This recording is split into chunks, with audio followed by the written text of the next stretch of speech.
সুপ্রভাত বন্ধুরা, সবাই কেমন আছো? আশা করি ভালো আছো। এএস ফ্যামিলি ব্লগের একটা নতুন ভিডিওতে তোমাদের সব্বার স্বাগত।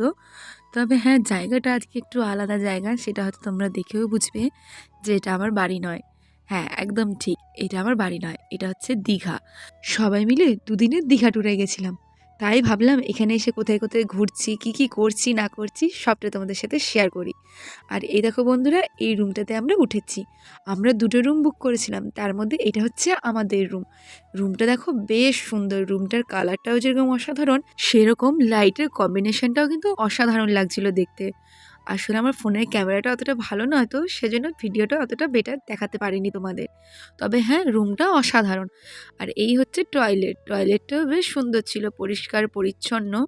আমার তো ভীষণ ভালো লেগেছে। এই প্রথম এমন কোনো হোটেল দেখলাম যা এত পরিষ্কার পরিচ্ছন্ন, আর ব্যবহারও অসাধারণ ব্যবহার। আর এই হচ্ছে পুরো হোটেলের রুমটা, যে রুমটাতে আমরা উঠেছিলাম। মানে ওই যে বললাম দুটো রুম নিয়েছিলাম, দুটোর মধ্যে একটাতে আমরা, আর একটা বড় রুম ছিল সেটাতে আমাদের বাকি লোকজন। চলো তোমাদের দেখিয়ে নিয়ে আসি আরেকটা কোন রুম। ওই যে দেখছো গেটটা খোলা, ওই রুমটা। চলো একবার ভিতর থেকে তোমাদের দেখায়। এই রুমটাও কিন্তু অসাধারণ পেয়েছিলাম বন্ধুরা। দেখো কি সুন্দর, আর কত বড় বিছানা। এই রুমটার মধ্যে আমার মারা এবং আমার মামারা সবাই ছিল, আর ওই রুমটাতে আমরা ছিলাম। আমার মা আবার জিজ্ঞেস করছে, কী করছিস? আমি বললাম, এই যে একটু ভিডিও করে দেখাচ্ছি রুমটা। তো এই দেখো রুমটা, আর দুটো রুমে এসি ছিল, আর ওই ছোট্ট বেলকনি। আর এখানে টিভি আর বাথরুম তো আছেই, দেখালাম তোমাদের আগে। আর এখানে একটা ছোট্ট আলমারি দিয়েছিল। আর এই হচ্ছে আমার বাবা। আমরা রাতে বাড়ি থেকে বেরিয়েছিলাম এবং ভোর 5টার মধ্যে দীঘা পৌঁছে গেছিলাম। তারপর একটু রেস্ট নিয়ে সবাই মিলে রেডি হলাম এবার বেরোনোর জন্য। তো চলো এবার দীঘা বেরিয়ে আসি। অনেক বছর পর এলাম, এর আগেও একবার এসছিলাম, তারপর আবার অনেক বছর পর এলাম। আর এই দেখো আমার লিজাও রেডি হয়ে গেছে, আর এখানে লিও একদম রেডি। এরপর বেরোবো যেহেতু, সেহেতু সবাই রেডি। আর এখানে দেখো আমার বোন কী করছে। হ্যাঁ, এটা হচ্ছে আমার মামার মেয়ে। আর এই সাইডে যে লাল জ্যাকেট পরে দেখালাম, এটা হচ্ছে আমার ভাই। তো চলো লিজা লিওকে রেডি করে নিয়ে এবার বেরোনো যাক, একটু বেরো করে আসি। তো ফাইনালি সবাই রেডি হয়ে গেছে, এবার আমরা নামছি বেড়াতে যাব বলে। তো আমি সেরকমভাবে ড্রেস চেঞ্জ করিনি, কারণ রাতে যেটা পরে এসেছিলাম সেটা বেশ পরিষ্কার পরিচ্ছন্নই ছিল। তো ভাবলাম এটা পরেই যাই, আবার এখন কি ড্রেস ছাড়বো, এটাও তো সেই কাঁচা জামা কাপড়ই। আর ওখানে দেখো লিও নামতেই পারছিল না, ভয় খাচ্ছিল। আর আমার লিজাকে দেখো একদম চনমনে এবং ফুর্তিতে। ওর যে কি আনন্দ এত বড় ঘর পেয়ে, সে তো বলাই বাহুল্য। আর এখানে কিছু ফর্মালিটি ছিল, সেগুলো করছিল, যেমন একটু আধার কার্ড দেখানোর ব্যাপার ছিল সবার, তো সেসবই দেখাচ্ছিল। তারপর সবাই মিলে একসাথে বেরোবো। তো আমরা যেদিন গেছিলাম সেই দিন ওয়েদারটা কিন্তু ভীষণ খারাপ ছিল। সারাটা দিন আমরা বৃষ্টি পেয়েছিলাম জানো। রাতে যখন আমরা মেদিনীপুর ক্রস করি তখন থেকে যে বৃষ্টি শুরু হলো, সেই বৃষ্টি সারা দিন চলছিল। এই সকাল টাইমে একটু কমেছিল, তো ভাবলাম চলো একটু বেরিয়েই আসি। আর বেরিয়ে আসার থেকে বড় হচ্ছে একটু খাওয়া দাওয়া করতে যাওয়া, আর একটু রান্নার ব্যবস্থা করতে যাওয়া। আর এই দেখো হোটেলটা বাইরে থেকে, হোটেলটা কিন্তু বাইরে থেকেও বেশ সুন্দর জানো। তো যেটা বলছিলাম, তো যেদিন আমরা গেছিলাম সেদিন খাওয়া দাওয়াটা আমরা হোটেলেই করেছিলাম। মানে একজনকে অর্ডার দিয়েছিলাম, তাকে আমরা বাজারহাট করে সব এনে দিয়েছিলাম, তারপর তিনি রান্নাবান্না করে দিয়েছিল। তো এই দোকানটা আমরা চা খেতে দাঁড়িয়েছিলাম, দেখলাম অনেক কুকুর। আর আমরা যেরকম, আমি, আমার বাবা, আমার ভাই, আমরা কুকুর ভীষণ ভালোবাসি জানো। তো দেখলাম কুকুরগুলো পাশে ঘোরাঘুরি করছে, ভাবলাম হয়তো ওদের খিদা পেয়েছে। তো 2-3 প্যাকেট বিস্কুট কিনে ওদেরকে খাওয়ালো আমার বাবা। ওদেরও তো খিদা পায় বলো, কিন্তু ওরা বলতে পারে না। তো ওরা বলতে না পারলেও ওদের দেখে তো আমাদের বুঝতে হবে যে ওরা কী চাইছে না চাইছে। হ্যাঁ, বেশি কিছু করতে পারি না, তবে যদি 10 টাকা 20 টাকা প্যাকেটে বিস্কুট কিনে একটু খাওয়াতে পারি, তাতেও কিন্তু মনটা শান্তি হয়। এই কুকুরটার একটু অবস্থাটা খারাপ, গোটা গাটা দেখলাম একদম ছোপ হয়ে গেছে। তো তাও খাওয়ার বেলাতে কিন্তু একদম চটপটে আছে, সবারটাও একাই খেয়ে দিচ্ছে। তো চলো খাইয়ে দাইয়ে কুকুর আমরা এবার বেরিয়ে পড়লাম বাজারের উদ্দেশ্যে। একটু বাজার হাট করে এনে দিতে হবে রান্নার জন্য, আর একটু টিফিন করতে হবে। তো চলো বন্ধুরা, পুরো ভিডিওটা দেখো, স্কিপ করো না, আশা করি ভালো লাগবে। দীঘায় ঘুরতে গিয়ে যে ভিডিওগুলো করেছি সেগুলো কিন্তু ভীষণ ভালো করেছি। তো চলো দেখতে থাকো এবং সঙ্গে থাকো।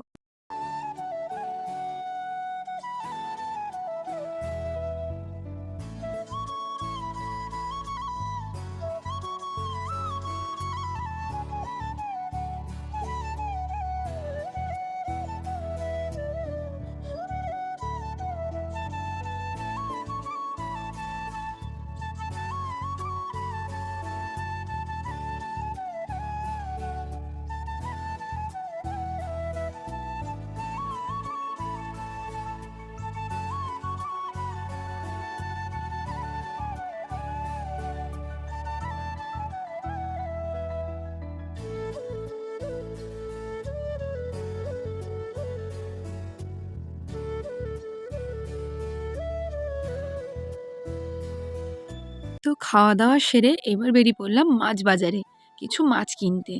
তো হরেক রকম মাছ দেখলাম জানো, যার মধ্যে গলদা চিংড়িটা তো খুবই কমন। দেখো এখানে কত গলদা চিংড়ি! আমার মনে হয় এগুলো অর্ডারে জানো, কারণ ওরা সব দেখছিলাম কেটে, কেটে রাখছিল। তারপর যেমন পমফ্রেট, ইলিশ, তারপর আরও হরেক রকম মাছ। অনেক মাছের তো আমি নামও জানি না। তো এখানে দেখো কাঁকড়া, দেখো কত বড় বড় সাইজের কাঁকড়া ছিল জানো। এগুলো জানি, রুই কাতলা এগুলো তো আমি চিনি। আর এই দেখো অক্টোপাস আর চিংড়ি, তোমাদের কি বলবো বন্ধুরা, সব থেকে বেশি আমদানি হচ্ছে চিংড়ির। গাদা চিংড়ি, গাদা চিংড়ি। আর পমপ্লেট, এই দেখো কত পমপ্লেট মাছ, ছোট বড় মিডিয়াম সব। তো মাছের বাজারে মাছ নিয়ে এখানে আমরা চলে এলাম সবজি কিনতে। যেমন আলু কিনেছিলাম, সিম, বরবটি, বেগুন এগুলো দিয়ে একটা পাঁচমিশালি তরকারি। আর কিনেছিলাম হচ্ছে পমপ্লেট মাছ। পমপ্লেট মাছের ঝালটা কিন্তু অসাধারণ বানিয়েছিল উনি। তো এখানে মোটামুটি কেনাকাটা সেরে আমরা তারপর আবার বেরিয়ে পড়বো বেরু বেরু করতে। তো চলো কেনাকাটাটা সেরে ফেলি।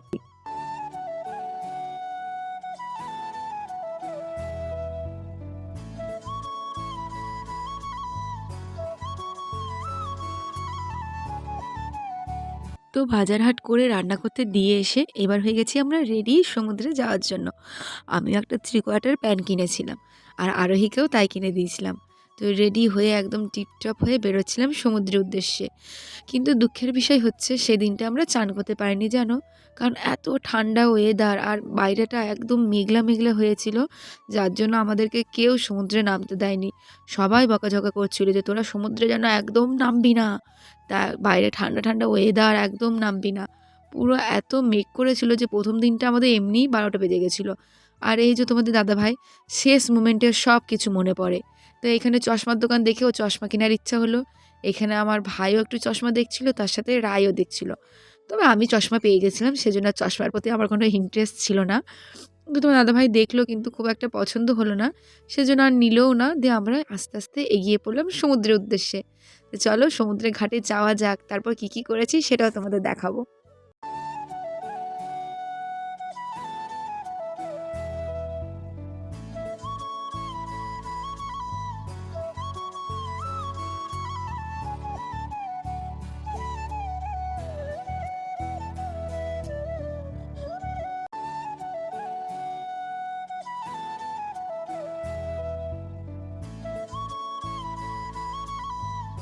তো সমুদ্রের পাড়ে কিছুক্ষণ সময় কাটিয়ে আমরা আবার বাড়ি চলে এসেছিলাম।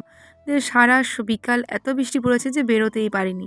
তারপর সন্ধ্যাবেলায় বৃষ্টি কমার পর সবাই ভাবলাম একটু যাই কাছে মার্কেটে থেকে ঘুরে আসি। বাইরের ওয়েদার এত বাজে ছিল যে কি বলবো। তো এখানে আর লিওকে আর লিজাকে নিয়ে যাইনি, ওদের দুজনকে ঘরেই রেখে দিয়ে গেছিলাম। কারণ বাইরে দেখো পুরো রাস্তা ভিজা, এত বৃষ্টি হয়েছে সারাটা বিকাল যে কি বলবো তোমাদের। এ দেখো পুরো জল চপচপ। তো তার মধ্যেও যেহেতু ঘুরতে গেছি, একটু ঘুরবো না বলো, নাহলে মনটা তো খারাপ লাগবে। সেজন্য বললাম চলো একদম একটু সমুদ্রের ধার থেকে একটু বেরো বেরো করে আসি সবাই মিলে। বেড়াতে এসে যদি একটু না বেড়াই তাহলে আর বেড়ানোটা কিসের বলো। এতগুলো টাকা খরচা করে বেড়াতে গেছি, যদি একটু ঘুরতেই না পারি তাহলে মনটাও তো খারাপ লাগে, এত দূর থেকে গেছি সবাই। তো সেজন্য একটু এই বৃষ্টির মধ্যে, এই সময়টা বৃষ্টিটা একটু কমেছিল জানো, তাই সবাই মিলে একটু ঘুরতে গেছিলাম। তো সে কি ঘুরবো, হাফ ঘুরতে না ঘুরতে আবার ঝমঝম করে বৃষ্টি নেমে এসেছিলো।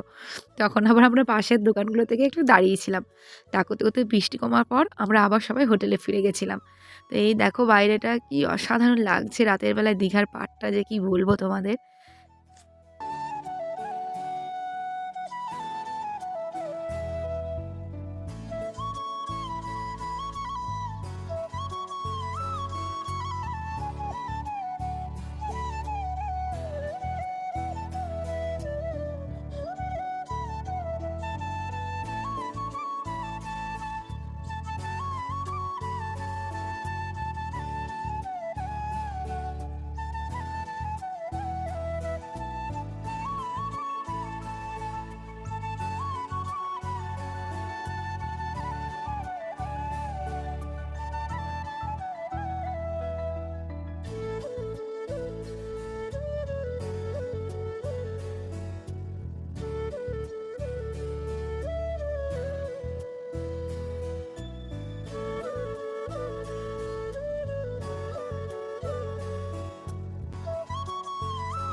বাইরে হয়ে গেছে বৃষ্টি শুরু।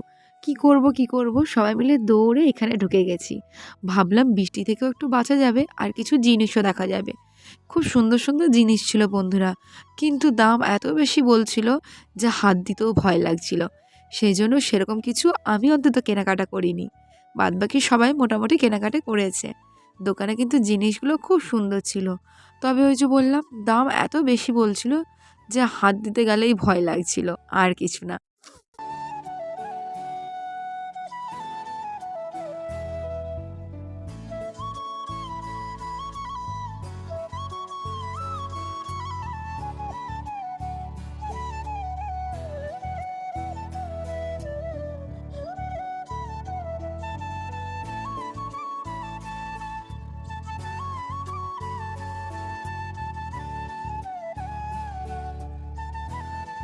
বেরিয়ে এসে এবং খাওয়া-দাওয়া সেরে ঢুকে গেছি ব্ল্যাঙ্কেটের তলায়।